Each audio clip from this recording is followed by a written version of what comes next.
Hello, Pharmacognosy fans. Welcome to my YouTube channel on plant-related subjects, pharmacognosy-related matters. I am Judith Constantine. I facilitate pharmacognosy-related subjects and pharmacognosy research. So this is part 4 of plant tissues of diagnostic importance. We have done a lot on the dermal tissue system, and this is actually the final part of the dermal tissue system, where we are going to discuss about stomata index, stomata number, morphology, and the distribution. So please pay attention as we move. If you have any question, any comment, or any relevant study material, please drop it in the comment section. When we talk of the stomata index, this is a botanical measurement representing the ratio of the number of stomata to the total number of epidermal cells on a leaf surface, and it is expressed as percentage. It is the percentage proportion of ultimate divisions of the epidermis of a leaf that have been converted into stomata.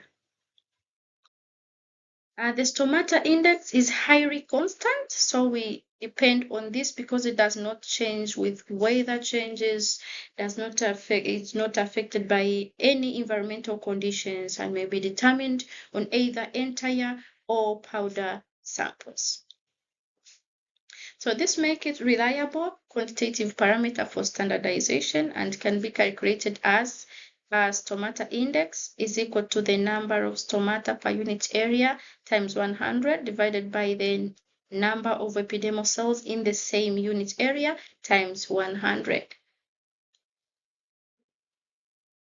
So that was just a summary on stomata index. There are a lot of things.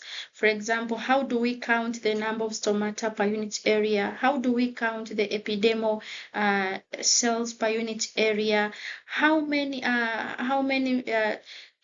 fields should we count to attain the maximum number of stomata and epidermal cells, to reach to a conclusion that now we can start calculating the stomata index. Please visit Trees and Evans 16th edition to see how we count and how many fields are acceptable for calculating the stomata index.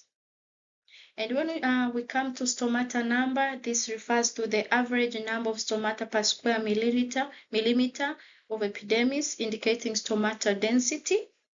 It indicates stomata density. While useful, it can be influenced by environmental factors like temperature and altitude. So we do not depend on the stomata number most of the times. We depend on the stomata index because it is highly constant, like we have seen previously in the previous slide. So the stomata number can vary depending on the stress that has happened in the environment. They can be either high or less in number. So in recording results, the range and average value should be recorded for each surface of the leaf and the ratio of the values for two surfaces. Range and average value, then the ratio values. We will see why.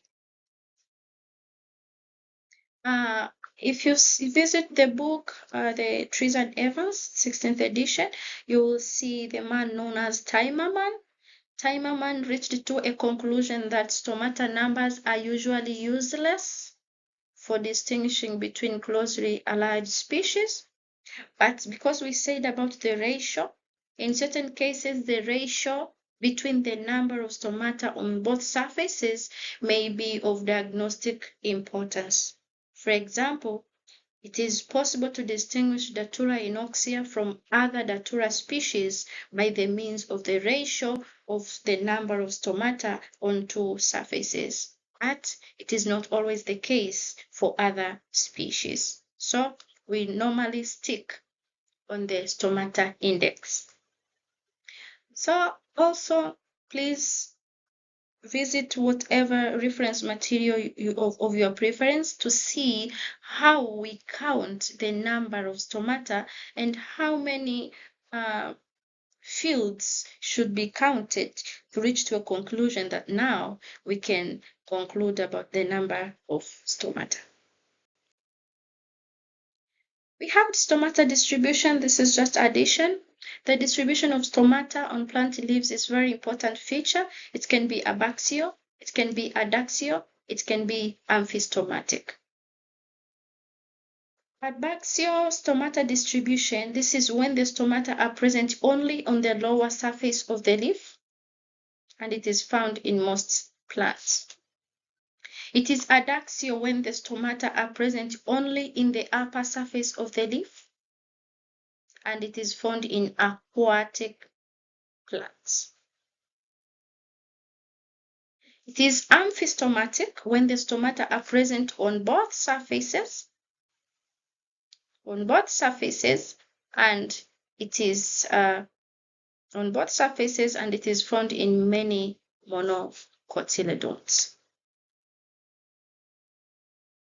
So stomata are normally found on abaxial. This is just an addition, it's just the repetition of the previous slide.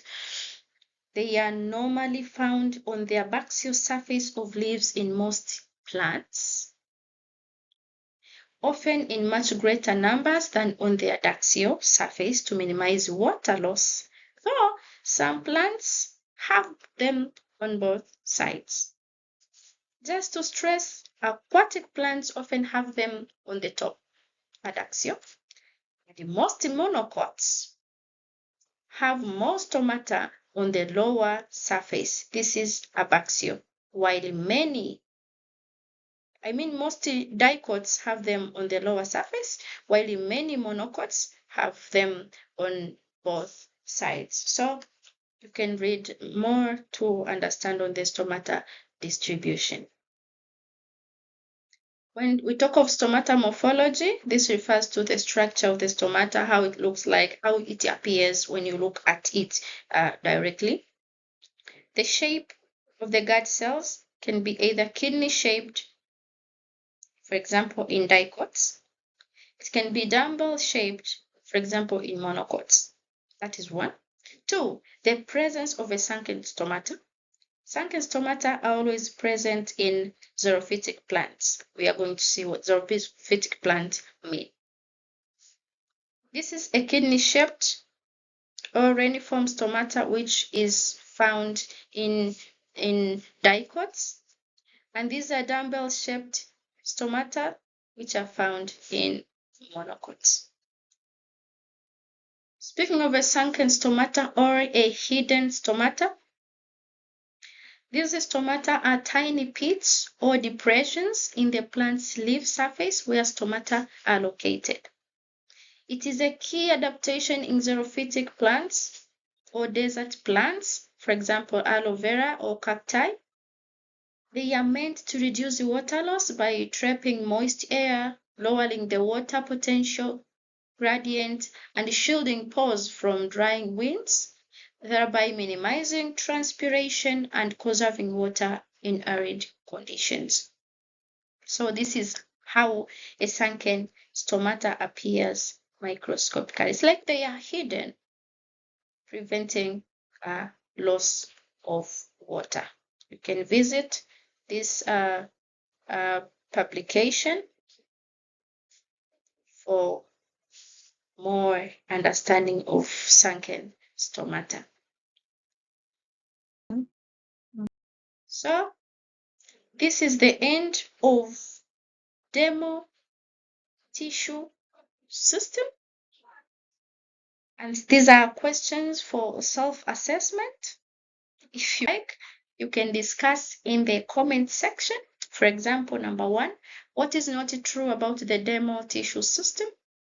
A, it is the plant's outer protective layer analogous to skin, primarily composed of trichomes. B, it is essentially the epidermis is the main component of the epidermal tissue system. C, unlike specialized epidermal cells, typical epidermal cells are often devoid of chloroplasts. D, the structures of the epidermis and stomata are of first importance in the microscopical identification of leaves. E. Subsidiary cells are specialized epidermal cells that form part of the stomata complex, directly supporting guard cells to regulate stomata. Please drop your answer. Like question number 1, the answer is A or B or C, D or E with reasons.